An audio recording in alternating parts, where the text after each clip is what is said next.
Have you ever found yourself lying awake at midnight, pondering if there's a superior way to age than to end up in a cold, solitary care facility?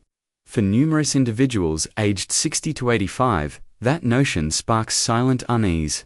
That sensation of forfeiting command of your life's tale just when you desire to cling to it the most. But here's the uplifting news. The outdated belief that a care facility is the sole endpoint is simply old-fashioned. Nowadays, elders worldwide are choosing living arrangements that provide them with freedom, respect, and a daily sense of community. And by the conclusion of this video, you may see that a more suitable and honorable path awaits you or a loved one. Option 1. Remain at home with in-home support. This is among the most liberating decisions you can make if your heart is set on rising in your bed and relaxing in that familiar chair, where you've read endless novels and watched the seasons shift. In-home support isn't about surrendering your autonomy, it's about safeguarding it. Picture a kind assistant who steps in only when you genuinely need someone to help prepare your favorite dishes, assist with cleaning when your joints hurt, or prompt you to take your pills on schedule. The aim isn't to dominate your life. It's to make your days easier so you can continue enjoying what you cherish right where your memories reside. I think of Eleanor, who is 78 now, and her legs aren't as strong as they used to be. Sometimes she forgets which medication to take when. But she has a home assistant who visits 5 days a week not to control her, but to ensure she's flourishing. Every morning, Eleanor still solves her crossword puzzle at the kitchen table, where she has done it for 30 years. She observes the birds from her window, tends her plants herself, and meets her neighbor every Sunday for tea. She didn't need a facility, she just needed a bit of courteous help to keep her home, her haven, truly hers. Research shows that elders who age in place often maintain their mental acuity and spirits at a higher level than those who relocate to institutions. There's comfort in the known, in recognizing every nook of your house by heart. For many, that feeling is priceless. Option 2. Reside with family in a nurturing way. Now, I know what some folks think when they hear this idea that moving in with your kids means becoming a burden or losing your dignity. But when it's done carefully, living with family can make you feel more valued and cherished than ever before.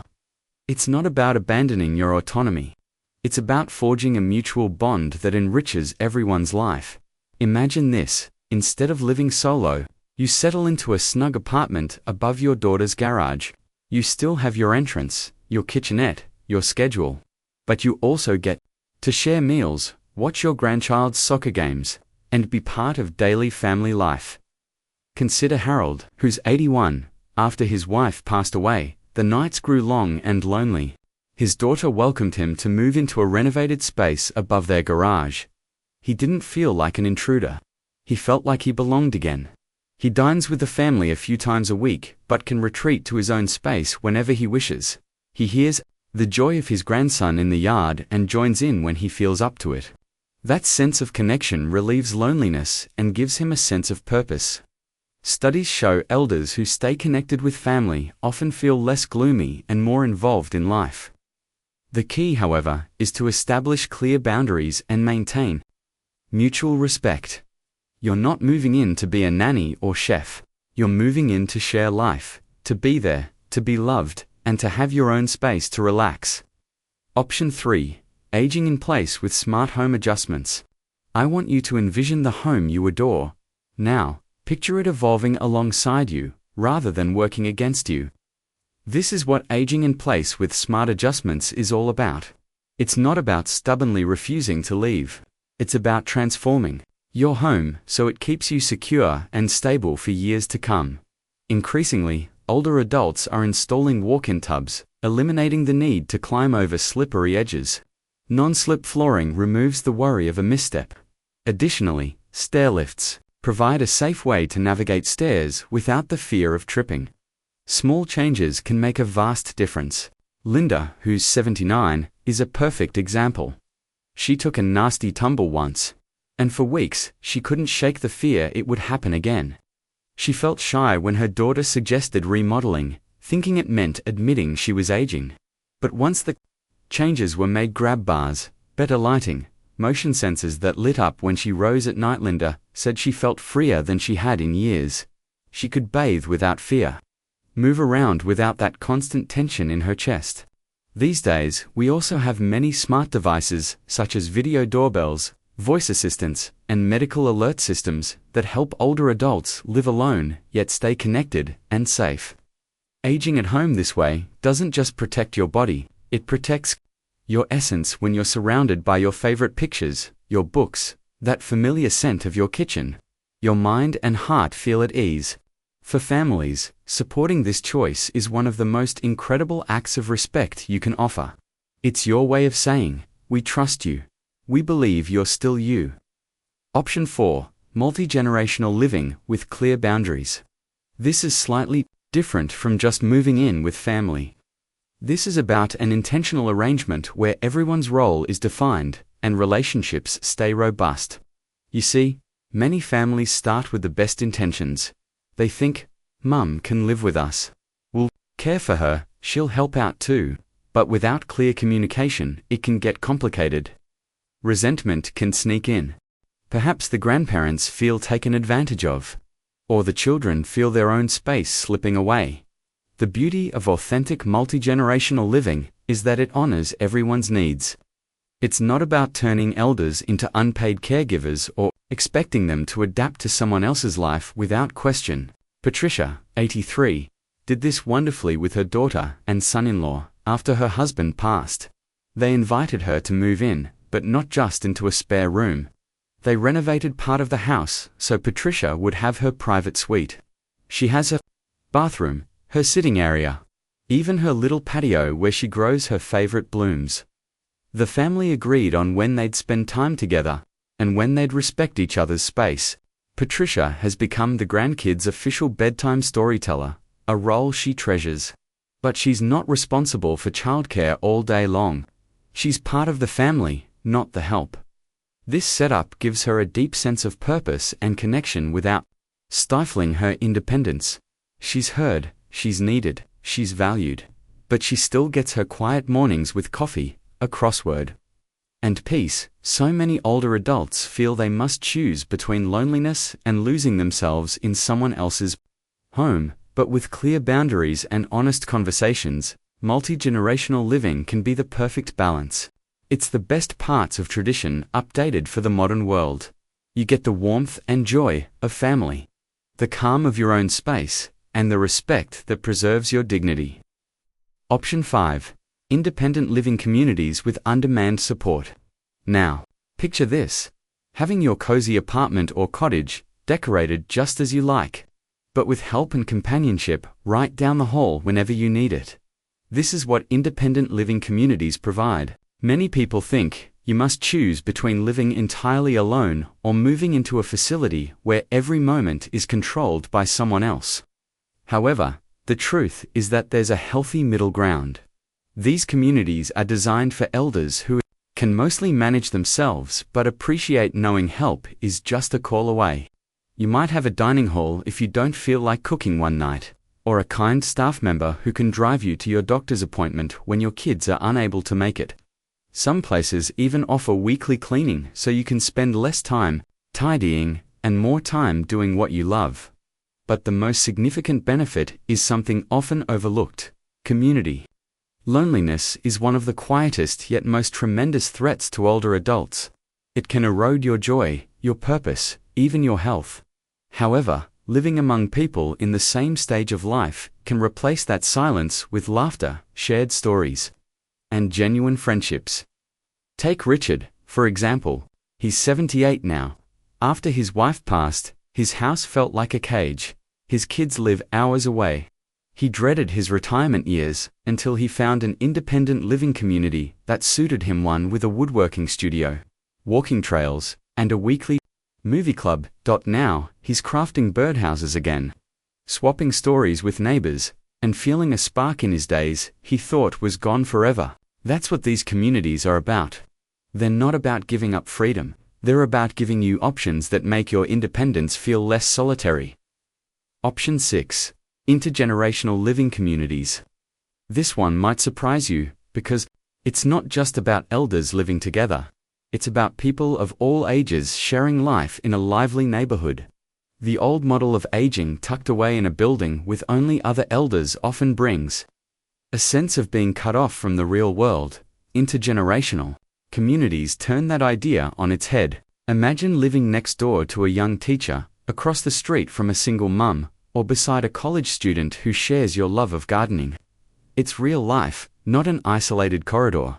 In these neighborhoods, connection happens naturally. You might sit on the porch with a young neighbor, share a meal, or have someone help carry your groceries without it feeling like charity.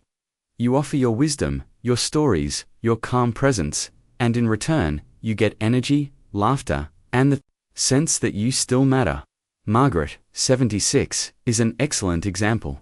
She moved into an intergenerational community in Oregon where high school students live in dorm-style housing nearby. Every Thursday, Margaret leads a poetry circle for those students. They, in turn, help her navigate her phone when it acts up, change a light bulb she can't reach, or introduce her to new music she might never have discovered on her own. She says she hasn't felt this alive in years. Studies support this too. Elders in intergenerational communities often experience slower mental decline and far lower rates of loneliness. And the younger residents, they grow more empathetic and grounded. It's a two-way street, and everybody wins. Option 7. Co-housing with trusted friends. If you've ever watched The Golden Girls, you've seen the power of this idea in action. Co-housing isn't just for young adults anymore. It's becoming a joyful, practical solution for many older adults. Instead of living alone or moving in with family, you and a few trusted friends share a home. Everyone has their private bedroom or suite, but you share common spaces, such as the kitchen, the garden, and the living room. You split the bills, help each other out, and keep each other company. But you're not bound by anyone else's rules, unlike in a facility. It's your home, and you make the agreements together. It works best when you discuss the details up front. How do we handle chores? What happens if one of us needs extra care? How do we settle disagreements? With clear communication, co-housing can be one of the most rewarding ways to age. Full of laughter, late-night talks, and people who truly understand you because they've walked similar paths. Option 8. Senior cooperative housing, or senior villages. Think of this as a neighborhood run by its members, older adults, who pool their resources to make aging in place easier, safer, and more connected. It's not about moving into a large, impersonal complex run by strangers. It's about staying in your own home or apartment, while having access to a network of neighbors who look out for each other. In these villages, members might hire a handy person, together, share rides to medical appointments, or create a calendar of social events. Some even bring in volunteers or local students to help with errands or tech issues. The power of the village is that you're not alone when you need a little help, but you're never forced to give up your privacy either. You keep your independence and your home, but you're surrounded by people who care if you don't show up for tea. That sense of being seen, being missed, it's a quiet kind of safety net that many elders find invaluable. Option 9. Tiny home, or accessory dwelling unit. A junior family. This last option is one of the most flexible and modern choices for older adults who want to be close to family but still keep their own space. Perhaps you're not keen on the idea of moving into your child's spare bedroom. But what if you could have a small, cozy house right in their backyard? That's what a tiny home, or a DU, is all about. It's your little sanctuary, complete with a front porch for your rocking chair, your favorite pictures on the wall, and your routines left untouched. Yet help is just a few steps away if you need it.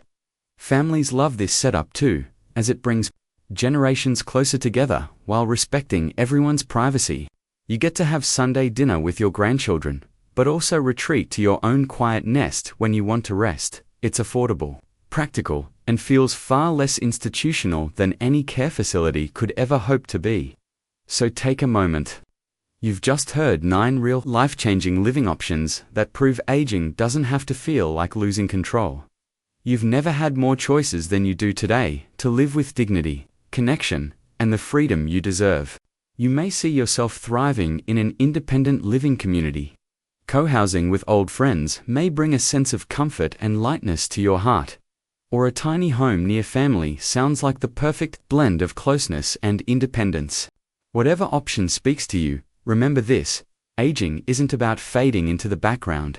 It's about choosing what matters most, protecting it fiercely, and letting the rest fall away. You've lived too much life to hand over the keys to your happiness without thought. So ask yourself, which of these choices feels right for you or someone you love? Which one makes you breathe a little easier just picturing it? If you found something helpful today, share it in the comments below. Please tell us what you choose and how you'd make it yours. Your voice matters.